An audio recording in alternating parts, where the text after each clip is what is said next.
The annual Apple Spring event has come and gone, and man, it was full of surprises, disappointments, and interesting announcements. It's an event that really had it all. But there were 4 really surprising things to me that really stuck out, and I'm going to count those down for you right now.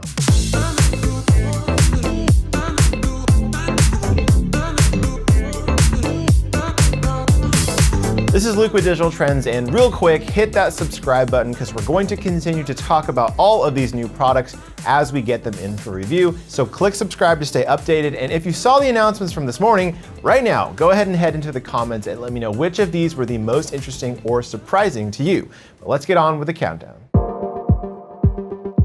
Let's start with number 4. This was a total surprise to, I think, almost everyone heading into this event, but the brand new 5th gen iPad Air, which looks like a great update to the current model, is going to come with the M1 chip. Now, as weird as it is that Apple has started putting something called the M1 into iPads, which clearly was always supposed to stand for Mac, it's really crazy the kind of performance bumps this has been giving iPads. We already saw that with the iPad Pro last year, and the fact that it's now coming to the iPad Air, which only costs $599, is kind of mind-blowing. Yes, this is still an iPad, so the cheap shots that Apple was taking towards comparative Windows laptops really isn't fair, but when it comes to raw performance, they do have a point.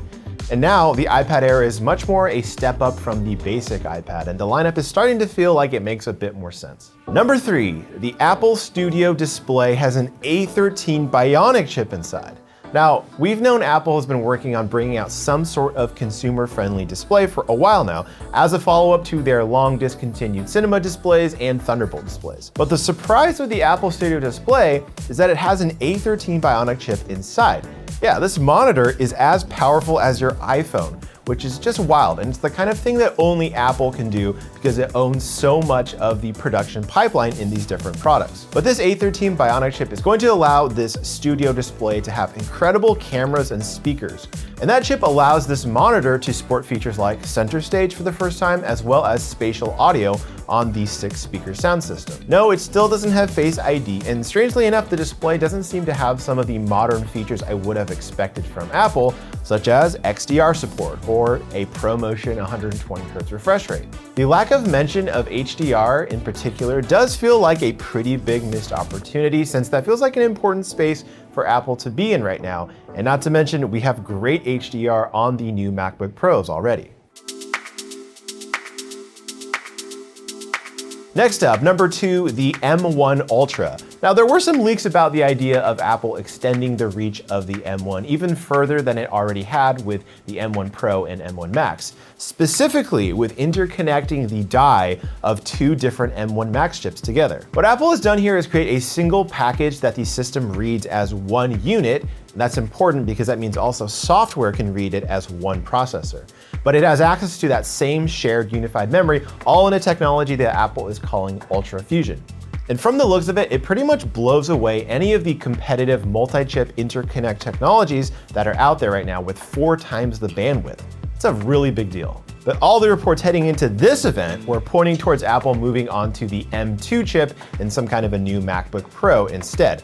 Now, you can watch the video we posted last week, but I never really bought into this, and I always thought it would be silly for Apple to move on from the M1 so quickly, and that's why the M1 Ultra really does make sense. Although again, still a genuine surprise given all the talk in this past week leading up to this event. But it just goes to show that the leaks are not always right.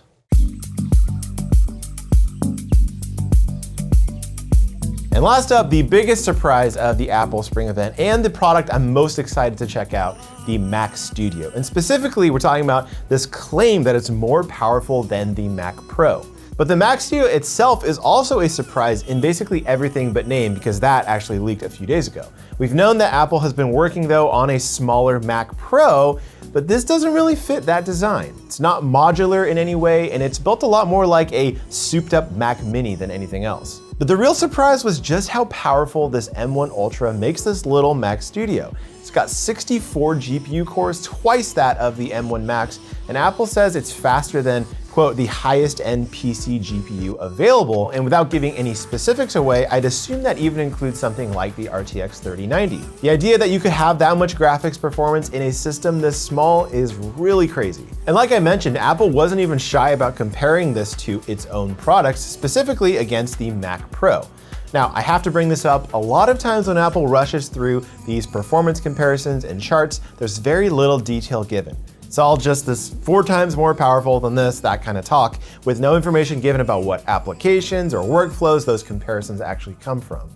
Still, I was left shocked that Apple was making these kinds of claims. Funny enough though, AMD also announced a new RDNA-based graphics card specifically for the Mac Pro just today. So we'll have to see where these comparisons really fall at the end of the day. And of course, Apple did give a slight hint that the Mac Pro Apple Silicon update would be coming very soon. So who knows what's in store there, especially with the focus on modularity that's always been at the heart of the Mac Pro. But there you have it, 4 really surprising announcements from this year's spring event, which I think was bigger than any of us thought it would be. So let me know again which product you're most interested in and surprised by in the comments. If you have any specific questions on these products, we'll hopefully get more information soon, so leave them down below. And in the meantime, give this video a like if you had some fun, and as always, thanks for watching.